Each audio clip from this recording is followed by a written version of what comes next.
Well, this is very interesting question that if death is inevitable, why do we fear it?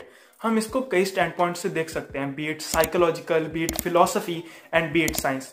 And if we talk in the terms of science, then thanatophobia is a legit fear of dying. American Chapman University ने research की थी and they found that 20.3% of Americans actually fear from death. Like they are really afraid to die. And अब इस death के fear को भी ना हम और सिग्रीगेट कर सकते हैं. Like either it could be based on a superficial afterlife expectations that we have about the death, or rather other thing that is called FOMO. So basically suppose हम कई आर्टिकल्स में पढ़ते हैं and various text and various mythologies, मैं नाम नहीं लूंगा, but they keep on saying that concept of स्वर्ग, नर्क, hello, heaven and all this thing. Like हमें उस आउटकम से डर लगता है कि आफ्टर डेथ हमें कैसी लाइफ मिलेगी. तो that could be the one reason. And second, FOMO, fear of missing out. Like हम वो चीजें नहीं कर पाएंगे जो हमने सोचा था, हम वो अपनी गेम जो छोड़ के आए हैं, हम वो अपना जो कंसेप्ट छोड़ के आए हैं, हम उसे नहीं खरीद पाएंगे. इन चीजों के कारण भी हमें एक डर लगता है. And that's what the modern psychology and philosophy actually deal about. That कि हमें मौत से डर नहीं लगता. Actually we are not afraid of the death, but rather the perception that how death will come to us. Socrates जब 399 BC में मरा था ना, तो he was content about his death and rather he was fearless of his death.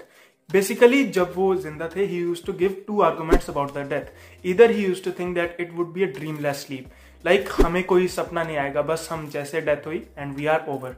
Like we won't even remember that we are in which situation. It's just we are sleeping. And the second one he gave is passage to another life, which he actually enjoyed because उनका मानना ये था कि जो हमारा body है ना वो यहीं रह जाएगी and our brain or mind will rather go to the next life. And he was very much excited about it, talking to old philosophers and all those thinkers those were not existing during his time. उन सब से बातें करना, उन सब के साथ ideas share करना, this actually fascinated Socrates. So he was more excited about his death rather than being afraid. And another philosopher, Epicurus, once said that death is cessation of sensation. Basically, उनकी argument simple थी, either you or death. जब आप exist करोगे तो death exist नहीं कर सकती, और जब death हो गई then you can't exist anymore. और इसीलिए they both used to say that it is absurd to actually fear from the death, because जब आप अपनी death को experience कर ही नहीं पाओगे, क्योंकि अगर death होगी तो आप experience करने के लिए आप present होने चाहिए, but जब आप उस moment पे present ही नहीं हो तो कैसे आप death से डर सकते हो. That were their arguments. Stoics का भी इस concept पे यही कहना था that basically the concept or the fear of the death is associated with the false belief that we form around the death to prevent the rational argument around it. He used to say that death can't be bad for somebody because if it has to be bad for somebody, then वो somebody को तो exist करना पड़ेगा ना. But unless that death is not there, somebody is existing. But जैसे ही death हो जाती है, somebody can't exist. And इसीलिए वो कैसी किसी के लिए बुरी हो सकती है. And modern philosophy has take on that FOMO concept. Basically, मान लो आपको किसी दोस्त से कुछ कहना है, you have to play something, और आपकी कोई commitment है, वो सब रह जाएंगी once you are going to die. And इसी को like अगर और concept को ले जाए ना डेथ पे, तो तभी स्पिरिचुअलिटी ये कहती फिरती है कि we should accept our death. Basically suppose आपको पता चल जाए कि आप कल मरने वाले हो, विल यू बी अफ्रेड और एनीथिंग रिगार्डिंग दैट कि आज मुझे ये काम करना है. मान लो आपको सड़क पे नाचने का मन कर रहा है, तो क्या आप एक बार भी सोचेंगे कि सोसाइटी क्या बोल रही है या फिर बाकी लोग क्या बोल रहे हैं.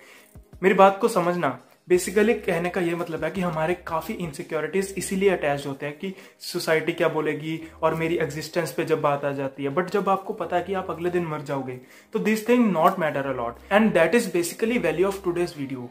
I don't know how to exactly answer that if death is inevitable, why do we fear it? I can only say that we are afraid of uncertain certainties. Basically हम सबको पता है कि हमने एक ना एक दिन मरना है, बट कैसे मरेंगे और कब मरेंगे, that is the question. And इस कंसेप्ट को और हम ले जा सकते हैं. तो सपोज आपकी कोई असाइनमेंट पेंडिंग है एंड यू नो आपने वो कंप्लीट नहीं किया और कल आपको डांट पड़ेगी. सो दिस इज सर्टेन कि आपको डांट पड़ेगी, बट फियर आपको इस बात का नहीं होगा कि डांट पड़ेगी, बट फियर इस बात का होगा कि किस वे में आपको डांट पड़ेगा और उसका आउटकम क्या होगा. तो हमारा डेथ का भी फियर एक सुपरफिशियल कंसेप्ट पे बेस्ड है. And in the end I can only say that nothing matters at the end when you are going to die. All those things, all those efforts which you want to make, don't keep it tomorrow. आज करो जो करना है, because आपको नहीं पता कि कल क्या होने वाला है. And that's what various spirituality preaches. But मोटा मोटा कंसेप्ट ये है कि if you live in the present then death won't fear you, because आप प्रेजेंट में अपना एफर्ट दोगे. सो आपको जब भी डेथ आएगी then it would be all natural and basically there would be no after effect of that.